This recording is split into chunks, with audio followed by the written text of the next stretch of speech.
Assalamualaikum warahmatullahi wabarakatuh. Kami dari kelompok 5 akan menjelaskan atau mempresentasikan hasil diskusi kami tentang pengantar pendidikan, permasalahan pendidikan di Indonesia. Pendidikan mempunyai tugas menyiapkan sumber daya manusia untuk pembangunan. Derap langkah pembangunan selalu upaya seirama dengan tuntunan zaman. Perkembangan zaman selalu memunculkan tantangan-tantangan baru yang sebagainya tidak dapat diramalkan sebelumnya. Sebagai konsekuensi logis, pendidikan selalu dihadapkan pada masalah-masalah baru dan mengakibatkan pada pokok permasalahan pendidikan yang berisi tentang rumusan masalah, tujuan penulisan, manfaat penulisan. Bab 2 berisi A. Masalah pokok pendidikan dan penanggulangannya, B. Jenis permasalahan pendidikan, C. Penyebab dan faktor perkembangan iptek dalam pendidikan, D. Upaya penanggulangannya permasalahan aktual di Indonesia. Saya akan menjelaskan tentang masalah pokok pendidikan dan penanggulangannya. Masalah atau permasalahan dalam pendidikan, yaitu sistem pendidikan menjadi bagian tak terpisahkan dari kehidupan sosial, budaya, dan masyarakat. Sebagai suprasistem, pembangunan sistem pendidikan tidak mempunyai arti apa-apa jika tidak sinkron dengan pembangunan nasional.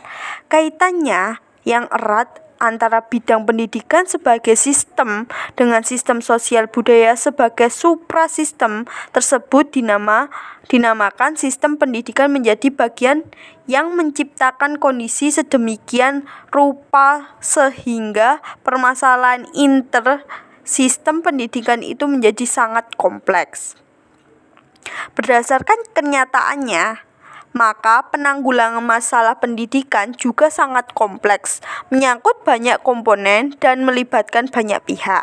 Pada dasarnya, ada dua masalah pokok yang dihadapi oleh dunia pendidikan, di antara lain bagaimana semua warga negara menikmati kesempatan pendidikan, bagaimana pendidikan dapat membekali peserta didik dengan keterampilan kerja yang mantap untuk dapat terjun ke dalam kancah kehidupan masyarakat.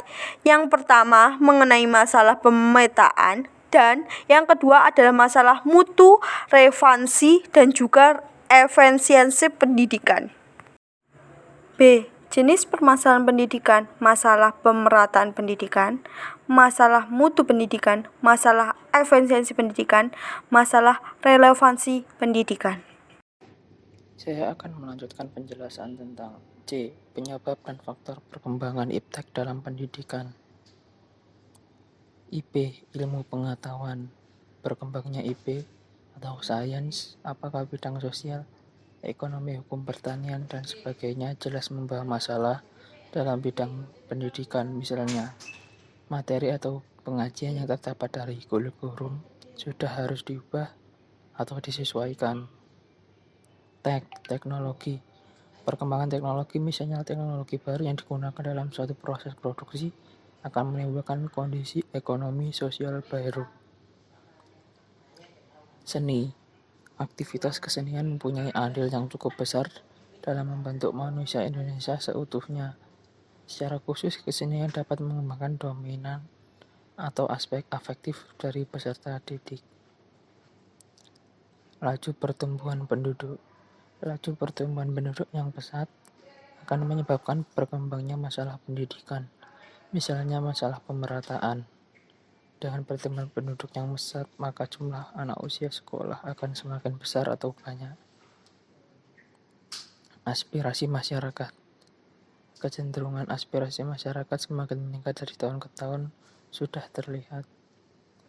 Masyarakat sudah melihat bahwa pendidikan akan lebih menjamin memperoleh pekerjaan yang layak dan menetap atau akan meningkatkan status sosial mereka. Keterbelahan budaya dan sarana kehidupan. Masyarakat kita yang umumnya berada di daerah terpencil yang ekonominya lemah dan kurang terdidik akan mengalami keterbelahan budaya dan sarana kehidupan. Keadaan seperti ini sudah jelas akan menimbulkan masalah bagi pendidikan. Upaya penanggulangan permasalahan aktual di Indonesia. Pendidikan afektif perlu ditindakan secara terprogram, tidak cukup berlangsung hanya secara insidental. Pelaksanaan dan ekstrakurikuler dikerjakan dengan penuh kesungguhan dan hasilnya diperhitungkan dan menetapkan nilai akhir ataupun kelulusan. Pemilihan siswa atas kelompok yang akan melanjutkan belajar ke perguruan tinggi dengan yang akan terjun ke masyarakat merupakan hal yang prinsip karena pada dasarnya tidak semua secara potensial mampu belajar di perguruan tinggi. Pendidikan tenaga kependidikan. Pendidikan tenaga kependidikan perlu diberi perhatian khusus karena tenaga kependidikan khususnya guru menjadi penyebab utama lahirnya sumber daya manusia yang berkualitas untuk pembangunan. Pelaksanaan pendidikan dasar 9 tahun. Untuk pelaksanaan pendidikan dasar 9 tahun, apalagi jika dikaitkan dengan gerakan wajib belajar, perlu diadakan penelitian secara meluas pada masyarakat untuk menemukan faktor penunjang dan utamanya faktor penghambatnya. Kesimpulan, misi pendidikan adalah menyiapkan sumber daya manusia untuk pembangunan. Karena itu, pendidikan selalu menghadapi masalah. Itulah sebabnya karena pembangunan sendiri selalu mengikuti tuntunan zaman yang selalu berubah. Masalah yang dihadapi dunia pendidikan sangat luas dan kompleks. Pertama, karena sifat sasarannya yaitu manusia, makhluk hidup misteri yang banyak teka-teki. Kedua, karena pendidikan harus mengantisipasi hari depan yang juga mengundang banyak pertanyaan. Padahal pemahaman terhadap hari depan itu penting karena menjadi acuan dari segenap perubahan yang terjadi saat ini. Oleh karena itu, agar masalah-masalah pendidikan dapat dipecahkan, maka diperlukan rumusan tentang masalah-masalah pendidikan yang bersifat pokok yang dapat dijadikan acuan bagi pemecah masalah-masalah praktis yang timbul di lapangan. Dengan dikemukakan masalah-masalah pokok pendidikan, kaitan masalah-masalah pokok tersebut satu sama lain, faktor-faktornya mempengaruhi perkembangannya. Diharapkan para pendidik memahami lebih baik masalah pendidikan yang dihadapi di lapangan, merumuskannya serta mencari alternatif pemecahannya. Saran, sebagai mahasiswa khususnya calon pendidik, kita harus menyadari dan memahami berbagai macam permasalahan pendidikan yang terjadi di lapangan, sehingga dapat merumuskannya serta mencari alternatif pemecahannya. Jadilah mahasiswa sekaligus calon pendidik yang peka terhadap berbagai permasalahan pendidikan. Sekian dari kelompok 5. Mohon maaf kalau ada salah-salah. Wassalamualaikum warahmatullahi wabarakatuh.